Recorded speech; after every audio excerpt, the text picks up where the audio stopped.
The Harris-Walz campaign and the only Gen Z member of Congress, Democrat Maxwell Frost, are joining forces to mobilize young voters across 150 college campuses in battleground states. Here's Congressman Frost this week at a back-to-school event on the Arizona State University campus. I got involved in politics when I was 15 years old because I didn't want to get shot. We are in a moment that I believe as organizers requires us to organize with love and with grace. What we have to do is show people and tell people our truth. Whatever spaces you're in, use that to organize. Bringing the love and grace to the table this morning is Congressman Maxwell Frost of Florida. He's with us now. Welcome, my friend. Good to see you. You know, Congressman, you are the first Gen Z member of Congress, and I find that meeting the voters where they are is so critically important. What are you hearing from the students? I mean, I know school is just getting back in the swing of things. What have you heard thus far on this tour? And do you think the message from the Harris campaign is resonating with the young voters? Of course. Well, I appreciate you all having me on. And people are fired up all across the entire country. We started in North Carolina, went to Arizona, just came from Michigan, and ending today in Pennsylvania.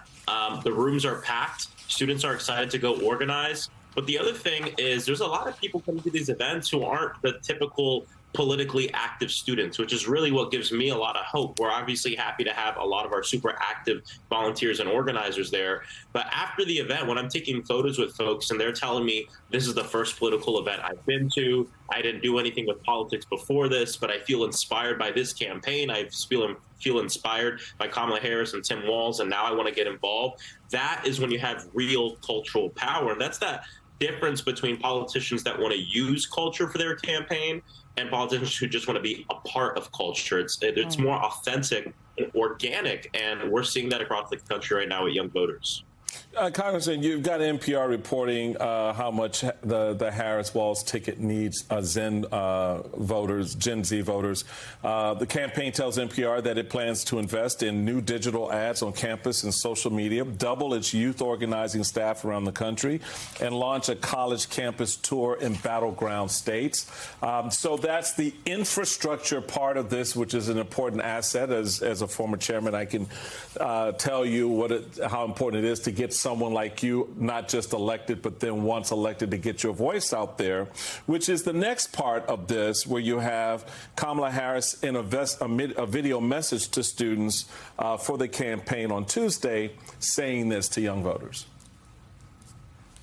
So as you begin this school year, I'm calling on you to understand and know the stakes of this election, not only for our country, but for you.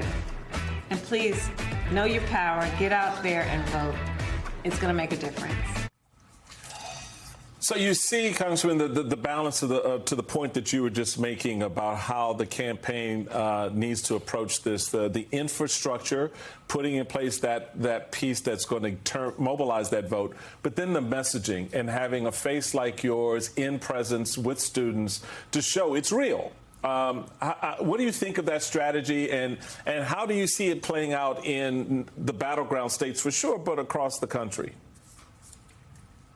Yeah, well, I think it's a great strategy. And here's the thing, you know, someone who's worked on some campaigns, too, before getting to Congress. This is the strategy that candidates use for other constituencies. It's just young voters have been so neglected in politics for generations that now we're seeing a candidate actually run a full campaign to support the youth vote.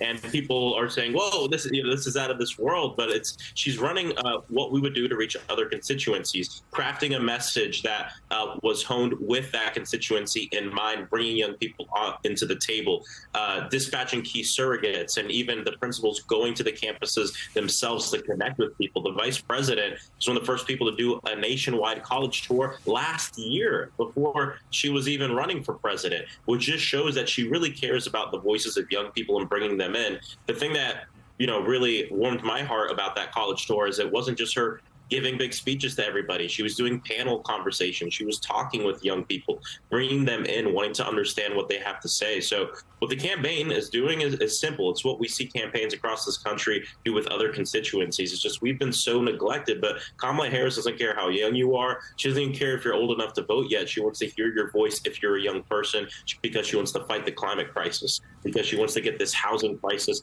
under wraps, because she understands that for young people, one day we want to own a home so we can build wealth, right? She understands all the things we're going through. And the reason why is because she asked us. I mean, what a novel concept. Why don't we just talk to some young folks?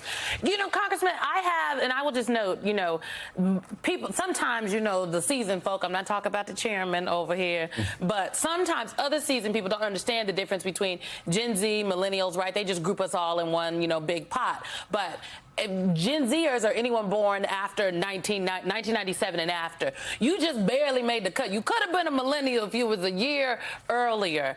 And I just think this juxtaposition of, like, yes, going on the college campuses, making a laser focus on college students, but there's also been this push for other young voters who aren't as young as college students, but millennial voters. And you talk about housing, and I've heard you talk extensively about this. And when you think about what young people are saying about the economy, again, like millennial voters, when they talk about affordability, they are talking about housing. They want to be able to own a home, but it seems completely unattainable and unaffordable. And when the housing policy that the vice president put out was made available, I heard a lot of people say, I don't really know if this is it. She might want to focus more on the other parts of inflation, but housing is a thing for us young people. It is front and center. 100%. Some people might remember me during my political campaign, during my primary campaign, I was priced out of my apartment for 2 months.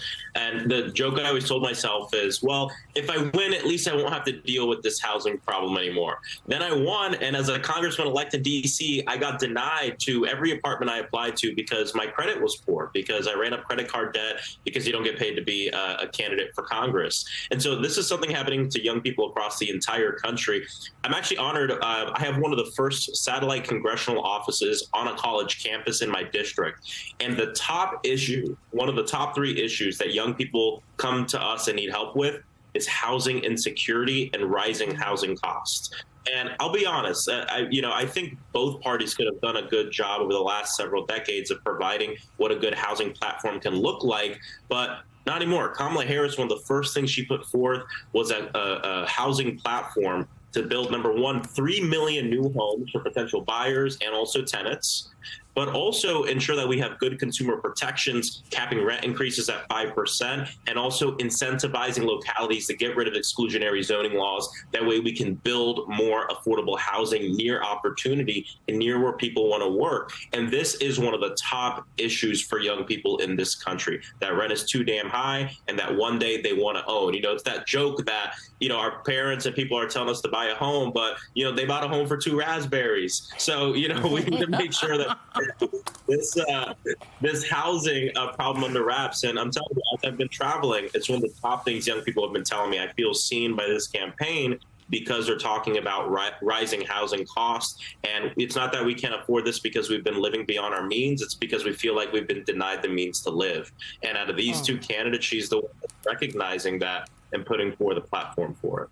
Ken, I know we have to go, but I want to put an exclamation point on everything you've said, Congressman, by just showing what Salon has reported out with respect to young people being fired up. Just to show the numbers real quick, Target Smart Data showed that registration is up 175% among young black women, 149% among young Latinas, 98% among black women overall, 85% among young black Americans generally, and 83% among young women as a whole. What you're doing, what the campaign is doing, is an exclamation point for young voters out there. Keep doing you, boo. It's working.